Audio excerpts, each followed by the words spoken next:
Carolina Rocha, con quien me une una amistad larga, profesional y personal, y justamente la semana pasada nos había entregado una de sus investigaciones. Y quién nos iba a decir, Carolina, que nos encontrábamos hoy, no hablando solo de tu investigación, sino de la tragedia de ayer. Gracias por acompañarme aquí a Ras de Tierra. Muchísimas gracias, Ricardo. La verdad es que es un placer estar contigo, y sí, es tristísimo que las historias siempre se repiten. Yo esta vez que fui a Matamoros, porque estuve en Matamoros y en Reynosa, que es otro punto de la frontera distinto al de la tragedia, pero ya la frontera norte, siempre tomas estos casos de historias migratorias y siempre como reportero dices, bueno, pero ya lo hice. Y llevo haciéndolo 18 años. O sea, esto ya lo habías visto pasar. Siempre uno piensa que lo vio, porque el tema de la migración es constante, va mutando, va cambiando. De hecho, cambia en cada punto de la República. Tú ahorita me decías, estuviste en el norte, los centros migratorios y demás. En Tamaulipas, donde yo estuve, es muy distinto, por ejemplo, a Tapachula, la problemática que vives. En Tapachula sí es el primer punto cuando entran a nuestro país donde más los detienen, cuando van a empezar a migrar, cuando van a empezar la cadena de extorsiones, porque finalmente ser migrante no es ser ilegal. México combatió muchísimo contra ese término para que nos empezaran a llamar indocumentados, porque no tener documentos no te hace ilegal. Y si uno escucha el discurso del presidente López Obrador, él dice que en México ellos son bienvenidos, sin documentos, y que los van a legalizar. Entonces, en Tapachula el problema es acceder a un documento que te permita transitar por México. Pero ahí empiezan los primeros engaños del discurso mexicano. Esta carta de visita a la que se refiere Francisco Garduño, el director del Instituto Nacional de Migración. ¿Qué es esa? Empecemos por ahí. ¿Qué es esa carta de visita?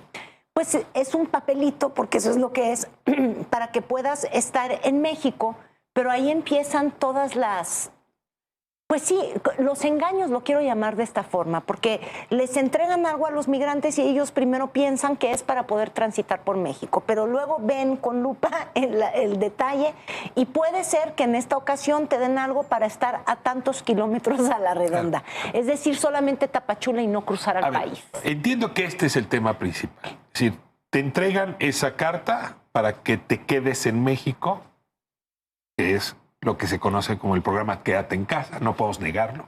Sí. Pero en efecto, si transitan más allá de donde se les entregó la carta y llegan a Reynosa, a Matamoros, a Ciudad Juárez, a Tijuana, entonces empieza a buscarles la Policía Migratoria, el Instituto Nacional de Migración, y como ese papelito no les da posibilidad de estar en ese lugar, es que los llevan a estos centros de detención. Exactamente, a 200 kilómetros. Y ahí empiezan las cadenas de abusos. Yo creo que lo desgraciado de estos éxodos humanos que hay por distintos motivos de distintos países es que a la hora de que tú metes un trámite, el que sea, o una regulación, la que sea, los empiezas a vulnerar en términos de la extorsión.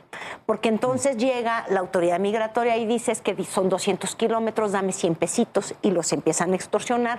O llega el policía municipal y también les dice lo mismo, y ellos no conocen sus derechos porque al ser indocumentados sientes que no tienes derechos. Esta restricción, digamos, territorial, en realidad es un espejo, es una copia de Estados Unidos. Sí. Cuando tú cruzas por la frontera, aunque tengas visa, por la frontera terrestre con Estados Unidos, te dicen no se puede usted alejar más de tantos kilómetros a menos que tenga este otro papelito. O sea, en realidad estamos copiando. Ahora, a mí me ha tocado en efecto ver a la Policía Migratoria estadounidense que a la mitad, déjame ponerlo así, entre San Diego y Los Ángeles, te detienen y si no tienen ese papelito te regresan.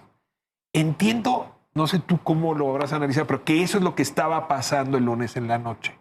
Que por el reporte que aquí dimos, la Policía Migratoria detuvo a 70 personas, quizá un poco menos, pero en total llegaron a ser 70, que por no tener en orden el papel los encerraron en una instalación que no era para 70 personas.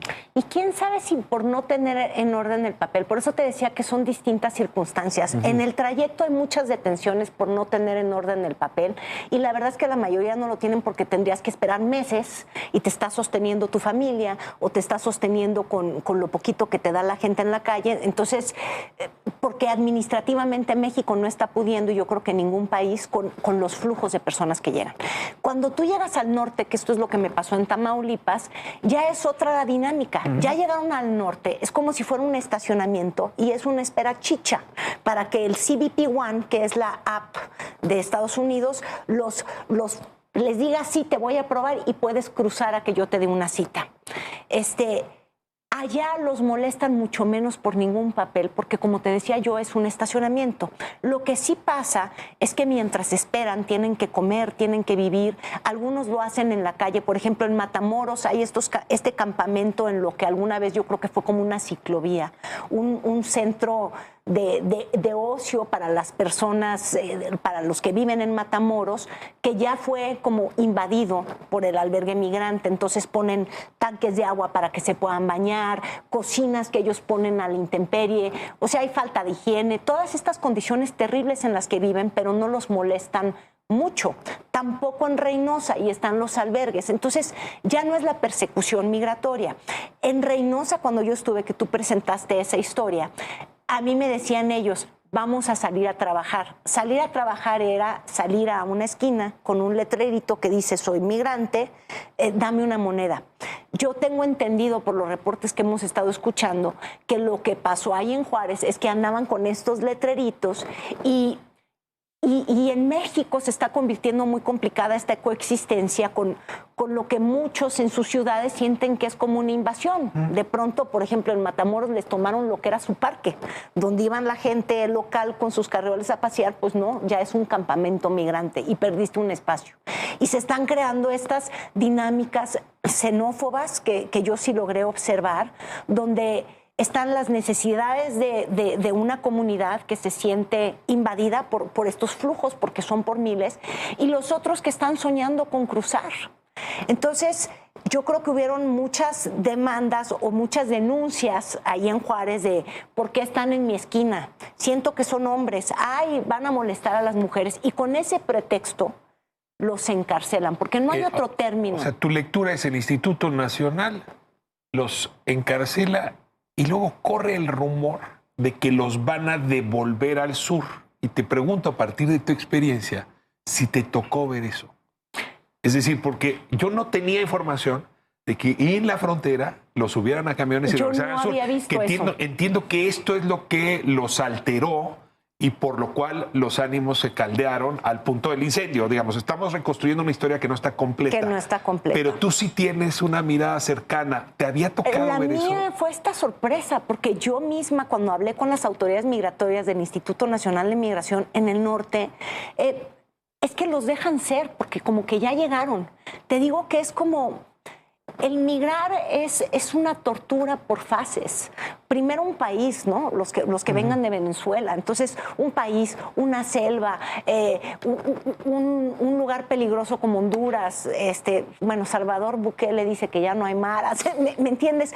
Vas haciendo tramos, pagando tus pequeñas cuotas, ya sean en extorsión. Cuando tú ya llegaste al norte, de verdad, esa es la impresión que yo tuve.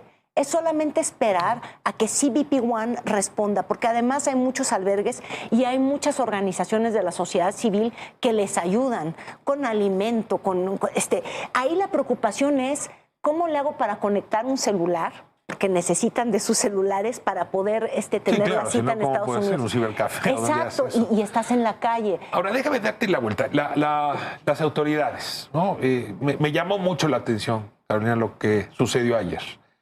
Esta es una política del Estado mexicano, pero tiene responsables. Claro. Ahí está la fotografía del lugar quemado. O sea, es un centro de detención que dice Secretaría de Gobernación. Y el secretario de Gobernación dice, perdón, pero esto no es mío, esto es de Relaciones Exteriores. Y luego el secretario de Relaciones Exteriores dice, oiga, perdóneme, pero pues no es el momento para ponernos a discutir quién es el responsable de lo que ocurrió. Mira, ahí está. Esa es la puerta incendiada. Dice Gobernación arriba, Carmen. sea, nos Más preguntamos... claro no puede ser ni el agua. Es como las prisiones, los eferesos y demás. Es territorio del gobierno mexicano. Claro. Son personas que están a resguardo. ¿Tú te imaginas que la Secretaría de Seguridad Pública dijera, oiga, yo no tengo nada que ver? Digo, no sé si sea momento para deslindar responsabilidades, pero ¿de veras ese es el tema? Pues es que cuando hay muertos, tiene que haber un responsable. El responsable, pues si yo leo ahí, dice Instituto Nacional de Migración y Gobernación, porque además los tenían presos con un candado. Entonces, yo por eso ahí sí creo que tienen que caerse las caretas. Las mentiras. No tener documentos es ilegal. Ya díganlo con claridad. Eso amerita que te encierren y te pongan un candado, que te priven de la libertad. ¿Cuál es el delito que estás cometiendo? Es decir, eres un criminal, porque además ahí empezamos con las falsedades y lo escuchaba al inicio de tu programa. En este gobierno en particular empezó a decirse que no se detenían migrantes, que los liberaban. ¿Tú crees que un migrante que le ha pagado a los tratantes, que esos sí deben de estar en la cárcel, $5,000, $10,000, son cantidades tremendas, quieren ser rescatados? Lo que quieren es cruzar, no son rescatados, son retenidos en contra de su voluntad. Su voluntad no era estar adentro de ese centro de detención. Y si el centro de detención es de México y ahí te moriste, discúlpame, Ricardo, a mí me hace pensar en la guardería ABC. Es muy difícil no hacerlo, muy difícil. Y la verdad, a mí esta idea de ya agarramos a los responsables, es decir, ¿a quién? A quien prendió los colchones. ¿Qué colchones? Ya se hizo la investigación, ya están las periciales. Es que corremos a inventarnos respuestas en lugar de hacer la investigación. Pero bueno, esa es la política. Siempre ocurrió con el ABC y con muchas otras. Elena Rocha, te agradezco muchísimo estas piezas de investigación que has venido compartiendo aquí a Ras de Tierra. Hoy le vamos a presentar, nos comió la conversación, creo que lo merecía, pero aquí la seguiremos transmitiendo. Te agradezco muchísimo tu presencia aquí. Yo te agradezco a ti, Ricardo. Vamos a